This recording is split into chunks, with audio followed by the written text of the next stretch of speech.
VikesNow. I am Dustin Baker. I'm here with Josh Frey. We're doing the Wednesday thing together. We are 29 days from the NFL draft tomorrow. It'll be 4 weeks.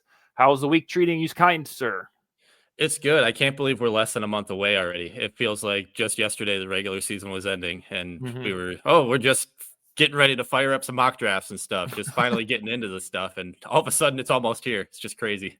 Yeah, and then the whirlwind of the first week of free agency, where there's so many movements, and then you have a junior second wave, and then it comes to a screeching halt. Thankfully, we had the sweet trade with the Texans that we can chat about for the next month. But what we're here to talk about today, among several topics, is this Mike Tannenbaum theory. He, I believe, has a connection to ESPN. I think he is one of the founders of the 33rd team. And he put together a mock draft this week. It's the first thing I'm going to ask you about. And I thought we were done with this theory. It didn't even really grow legs. He said that the Vikings could or should trade their 11th pick to the Cardinals for Kyler Murray and an additional third rounder. Now, what I want to ask you, I think like if we started the offseason with this idea and we knew Kirk was going to leave, it would be like, oh, yeah, that'd be kind of sweet. But now, because we're all fixated on May and McCarthy and maybe this Jaden Daniels Hail Mary, it just doesn't even feel like it makes sense remotely. But I'm trying to think, am I just too pigeonholed into this draft? Tell me your knee-jerk reaction to Kyler Murray per Tannenbaum. And then when you take a step back and think about it, would that actually work?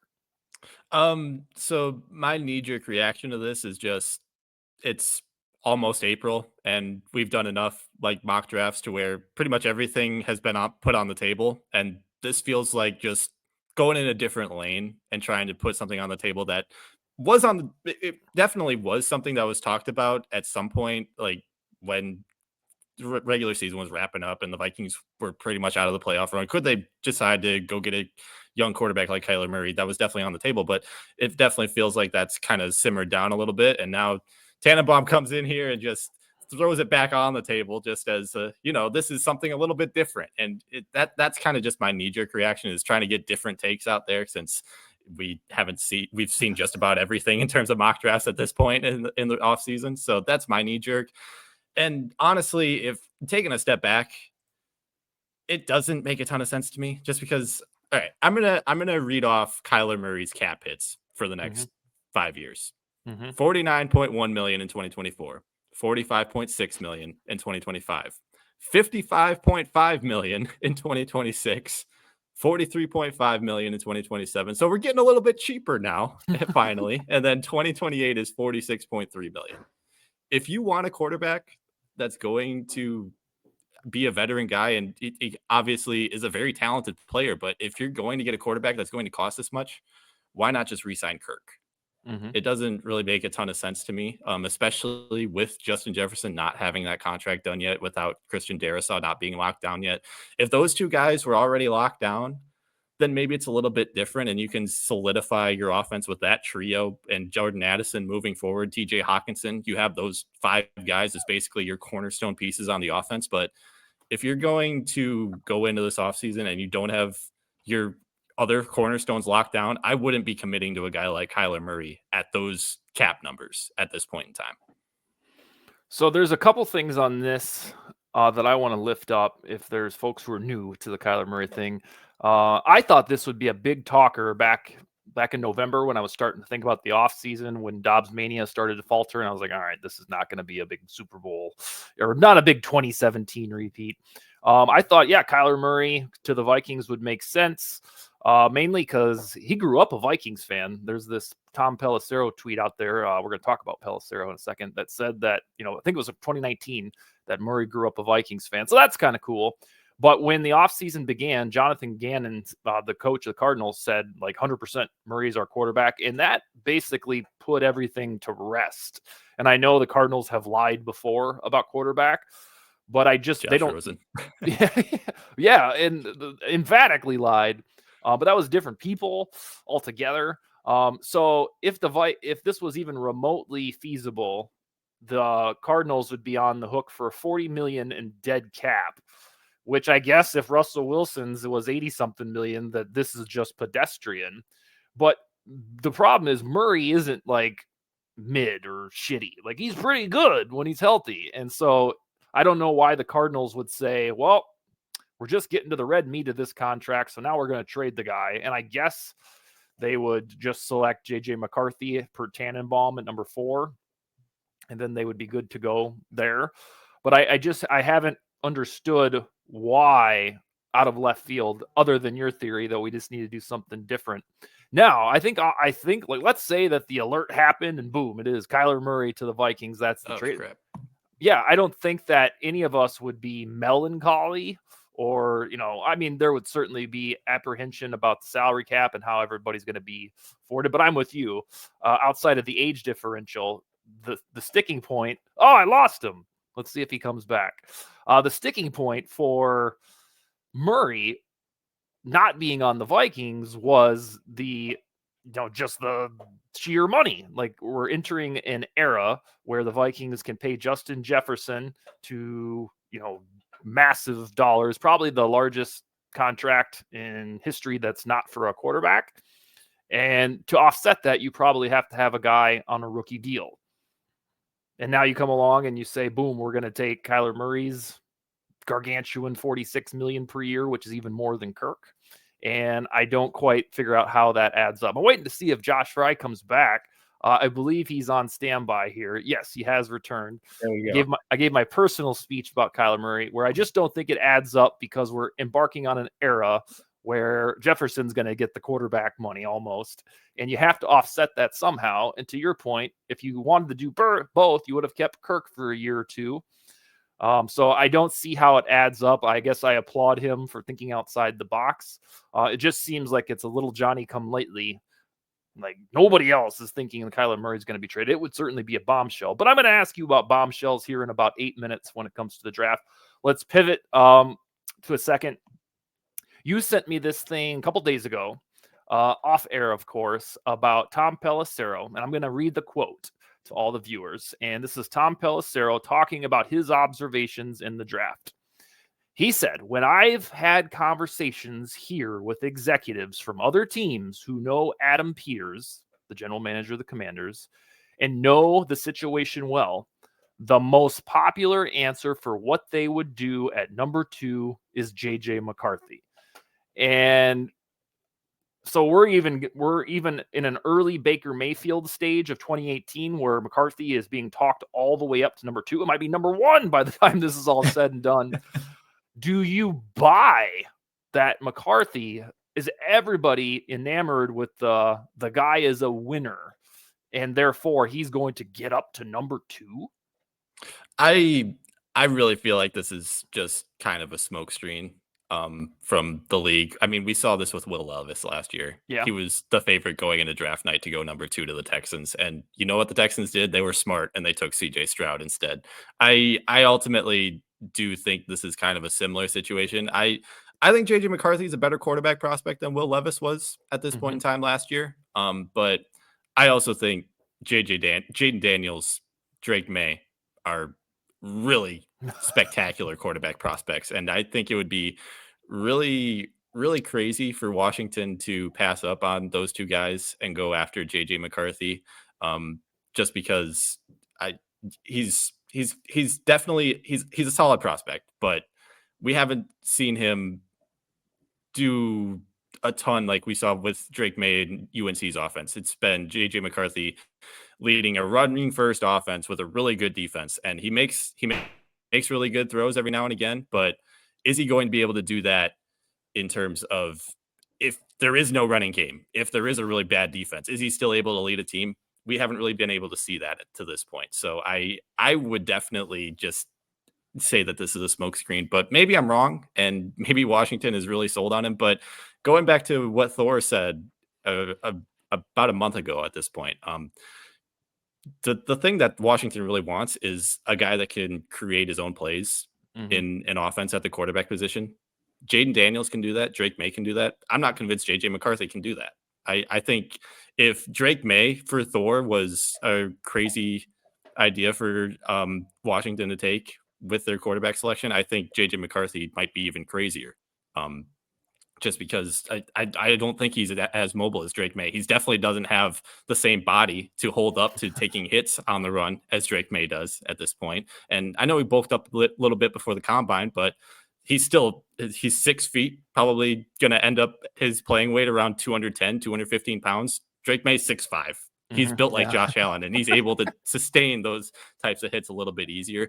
Maybe Thor completely disagrees with me about this, but this is just how I feel about it. And I think this is a really great smokescreen for the Washington Commanders when they end up taking Jaden Daniels with the number 2 overall pick. Yeah, I think there's a huge difference between JJ McCarthy, like when mock drafts started to gain footing, basically when half the league was eliminated from the postseason, JJ McCarthy was a second rounder. I remember thinking, oh, this guy will be a little polarizing if the Vikings get him in round 2. And then because of the national championship trophy, he's all the way up in the top 5.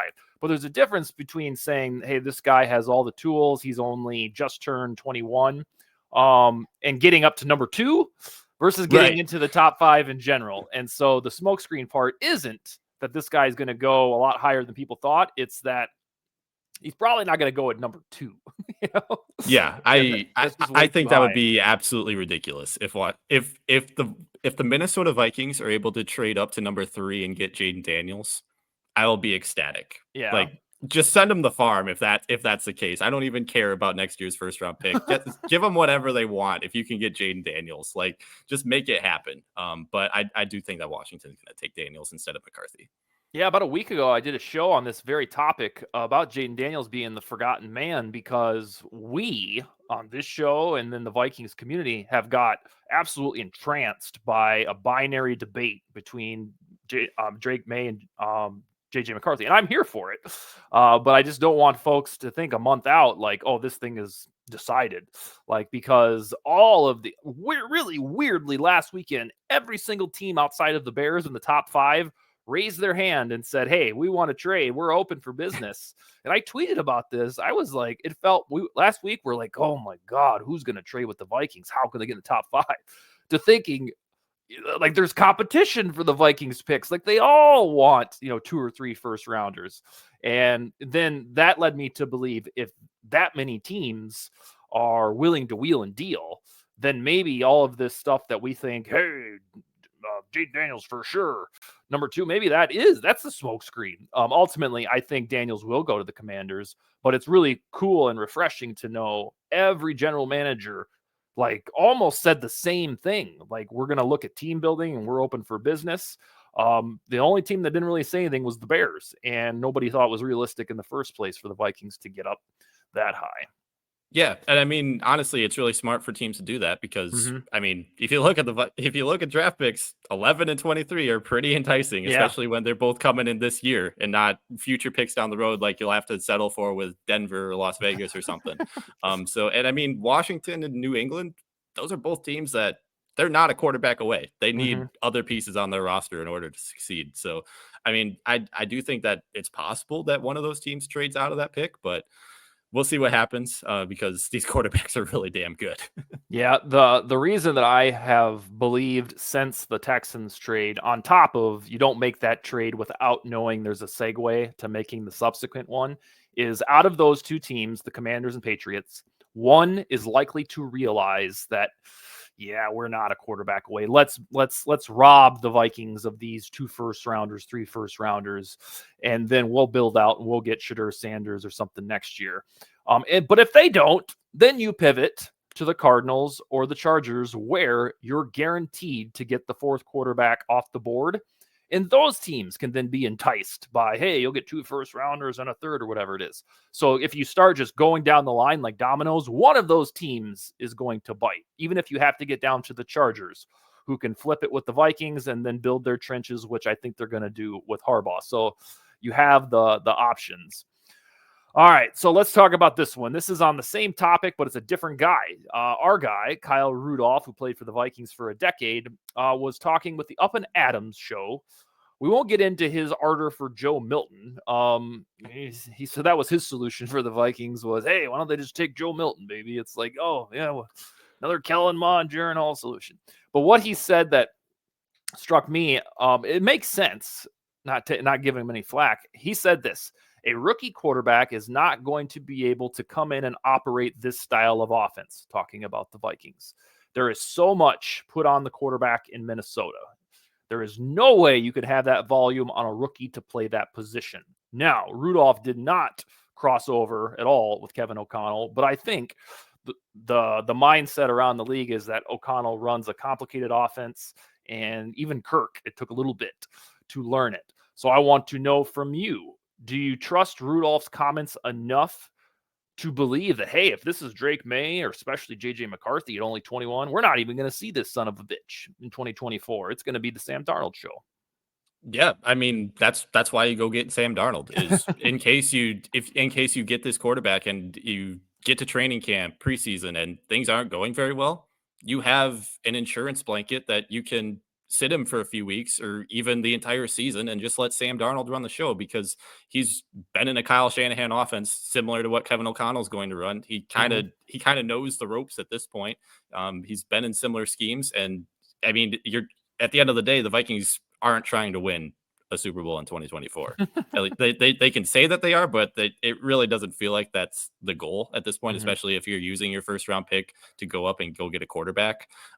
So yeah, I wouldn't be opposed to sitting whoever they draft for a year or even two. And honestly, I'd encourage it because it's really difficult to throw a rookie quarterback into an NFL offense, like Kyle Rudolph said. And I mean, Peyton Manning, he led the league in interceptions during his rookie year. The Colts went 3-13.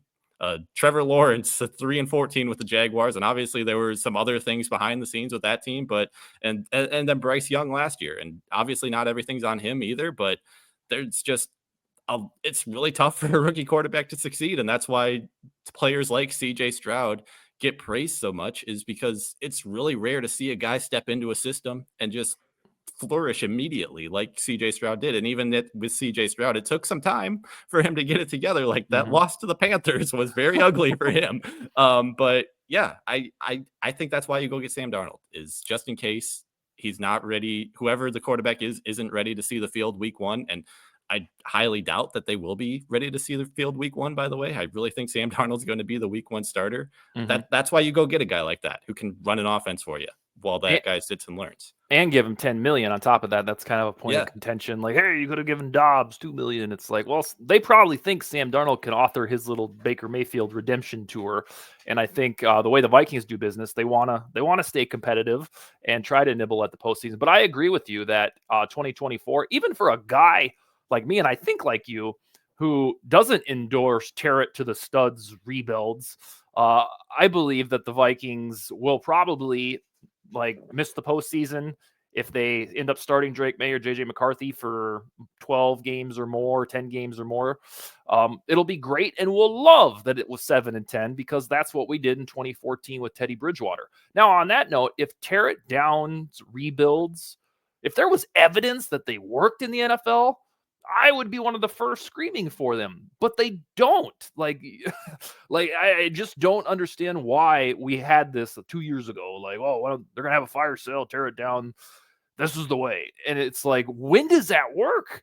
Like, it might work in the NBA because you only have 9 guys playing per game, and therefore tanking. You're not even allowed to do that in the NBA anymore because the lottery messed everything up. Like, that might work a little bit because one guy can change everything because he's on the floor with only 7 other people, but football is 53 guys. And so that's why I've never advocated for tear it down rebuilds, because I never see any evidence that they work. Now, with this competitive rebuild, you're going to live in the both worlds, thread the needle, as they say. But even I don't expect them to make the postseason unless Darnold really is like Baker Mayfield, and he was just in rotten situations for these last, 4 or 5 seasons. But I agree with you on the whole that it'll probably be Darnold. Now, I don't know. I think this Rudolph thing might be a bit of an embellishment because Kevin O'Connell would have to know, hey, my offense when I got here was for one of the smartest players in the league in Kirk Cousins.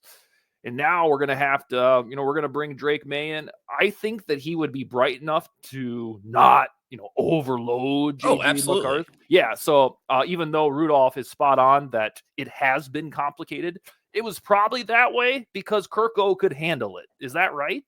I 100% agree with that. And I mean, we saw Josh Dobbs literally like drawing plays on the football and learning guys' names in the huddle during that first game against Atlanta. Like Kevin O'Connell is definitely able to dummy things down a bit if he needs to, but I think if he wants to put his quarterback in a position where he's running that entire offense and they want to really go get this, they really want to go compete for a Super Bowl. I do think it still makes the most sense to sit him and Mm-hmm. just let him learn the whole thing before you try to dummy things down for him. I don't know if that makes any sense, but yeah, No, it does. yeah. I'm just this just gave me the it's coming when we get to training camp and preseason and regular season when the new guy doesn't start. Oh my God, fans are not going. We've been preaching it all offseason. Vikings fans need to be patient. It's going to be really Oh, easy when the Vikings trade up to number 3 or 4 or 5, whatever. Just take Drake May, JJ McCarthy, and say, "Yep, we got our guy. We're going to go compete for a Super Bowl. He's starting September 8th, whatever opening day is." But I really don't think that's going to be the case. And I mean, that's usually the way that things work. Like Brock mhm. Purdy didn't start right away for the 49ers. Yeah. And he's going to this. Jalen Hurts didn't start right away for the Eagles. All these guys, Jordan Love with the Packers, like these guys don't start right away and find success most of the time. So I do think that this is the blueprint for this guy to ultimately find success in Minnesota. So I hope that they go this way. And the other side of that is if it's Drake May and he just looks absolutely fabulous in Egan and somehow is nominated the week 1 starter, well, it will have meant that he wowed, the shorts off everybody. It's just that I'm so it just makes my stomach churn to think that whatever percentage of fans are going to be mad that Sam Darnold is week 1 or his first shitty incompletion. It's going to be like, oh, I've seen enough. Why don't you? It's time to throw in this dude. It's like, oh God. But then on the other hand, it's like if Drake May gets thrown into the starting lineup and they go 0-4 for the first 4 weeks, they get the shit kicked out of them by the Packers or something in week 3, something like that. They're going to be doing the exact same thing to the rookie, and I think that's a lot more detrimental than doing this to Sam Darnold is, because Sam Darnold's faced nothing but criticism through his entire NFL career. He's used to that. Yep. Yeah, exactly. So, but doing that to the rookie, like just breaking down his confidence before he can even really get going, I think that's so much worse than having Sam Darnold just get thrown into the fire and hopefully something works out. A familiar pinata indeed. Yeah. All right. The last thing I got for you is in your your field, the draft. So this Tannenbaum thing got me thinking, and then plus the Pelissero comment about number 2 McCarthy. What is one realistic thing? I don't want a hot take. I want something realistic that could really flip the draft on its damn cranium in the top 5. Something that you're like, maybe we've talked about, maybe we haven't talked about, but this, I guess it would be perceived a hot take because it has to be creative, but something that you wouldn't necessarily be shocked one iota about if it happened within the top 5. I think Brock Bowers is going a lot higher than people think. Oh, wow. Okay. I really do. I read your article yesterday, and I wasn't sure if you're going to bring that one into the show. Yeah, I just you look at the first round of the NFL draft, and regardless of the team, the number 1 goal is to find immediate contributors, especially near the top of the first round. Just find guys that can get on the field and contribute right away. So I really think Brock Bowers is just one of the best tight end prospects that we've ever seen, just in terms of his ability to run routes, in terms of his ability to block. He can do just about everything. And even if he's not able to block, he's going to be a damn good, like 6'4", 240-pound receiver for you. Like, just throw him out there, have him run routes, and he's going to run circles around absolutely everybody that gets thrown in front of him. So, I mean, if a team like New England, like Arizona, like the Chargers, they desperately need somebody like that. Without Gerald Everett, without Keenan Allen, without Mike Williams, without Austin Eckler, they're rebuilding their entire offensive scheme right now. So I really wouldn't be shocked to see Brock Bowers go somewhere in that top 5. Wow. Can you imagine, switching gears for a second, the dynasty fantasy football value of Brock Bowers if he goes to the Chargers as the only guy? Yeah, like it'd be incredible. I'm sure you're sizing up a dynasty draft or 2, whether it's startup or a rookie supplemental, but being like the WR1 and the TE1 for Justin Herbert, because with Herbert, the 4,500 yards and 35 touchdowns have to go somewhere. And Yeah. if he has a down year because his guys are gone, then that's 3,800 yards and 27 touchdowns. And so you got to start looking at the pass catchers on that team. If it's Bowers or the other schmoes, and he's so good, they have to go somewhere. It's almost like Cousins in Washington, where you had the Jamison Crowder and those types of guys where you're like, well, they're not elite, but Cousins is going to cook somewhere. And so on Bowers, if indeed he's the guy for the Chargers, I'm trying to think of a more scintillating spot for Bowers, and I don't know that there is one because there's not a current weapon stable so deprived after the exodus of Allen and Williams. I think that if you're a fantasy football, I don't know if redraft would be fun, but you never know if these guys are going to bust out that moment. But in Dynasty, God, he feels like if he went to the Chargers, somebody's going to have to get him certainly in the top 5 and maybe even before. I'd even throw Arizona in there. I Yeah. mean, obviously Marvin Harrison is really awesome, but especially if, hey, like we said, New England's multiple pieces away. They don't have a WR1. What if they just take Marvin Harrison and then the Arizona Cardinals take Brock Bowers? I think that's a possibility too. So what I think either Arizona or LA is going to find some way to draft him, whether it's sticking and picking him at 4 or 5 or trading down somewhere somewhere else in the top 10 to go get him. I think those are the one of the 2 spots for him for sure. That brings me back to this idea that's ever present right now, because the top 4 quarterback prospects have been dragged into the top 5. God, the teams from 5 to 10 are guaranteed to get such good players. Like, I mean, somebody's going to get Marvin Harrison, who maybe in terms of his impact on the sport should be the first overall pick because he's absolutely guaranteed to be good. And then I'm going to tell you Joe Alt, because of the bloodline. Yeah. That guy is guaranteed to be a staple for wherever he goes. And then just down the line, because and this is where the Vikings are usually at, because they didn't need a quarterback with Kirk. You hope that all these quarterbacks go off the board so these other prospects fall down the board to you. And now the Vikings on the other side of the coin. But it's Harrison, Alt, and who are the other guys that are, just no-brainers are going to be in the league for a decade? I'd say Talis Fuaga out of Oregon State. He's a really good guy in the offensive trenches. Dallas Turner, probably edge number 1, and he might be available at number 8 when the Falcons are picking. Like, that's just incredible. Just that sort of. And Malik Neighbors, another receiver, LSU. I think he's inching closer to Marvin Harrison for me in terms of just how explosive he is and just all the different things that he can do at the position. I think at this point it's Harrison 1A and then Neighbors 1B, but I think both of those guys are going to be really spectacular in the league for multiple seasons. Yep, and they're going to feel like relative freebies because this draft board is the way it is. All right, sir. All kinds of wonderful stuff today.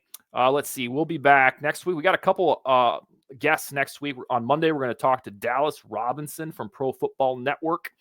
He does a lot of draft stuff, and I've asked him if he wants to chat about these Vikings. He said sure. And then Ryan Roberts from Rise and Draft. He'll be on the show on, Wednesday, I believe. Awesome. And you're working on CBS Sports Guy for a couple weeks from now. Is that correct? That is correct. Yeah, Dave Richard. Perfect. All right, sir. You have a wonderful day, and we shall talk to you, Monday, all right? Awesome. Hopefully the connection works better that time. Yeah, I'll have another solo trip if not. Yeah. All right, later, man. See ya. Take it easy.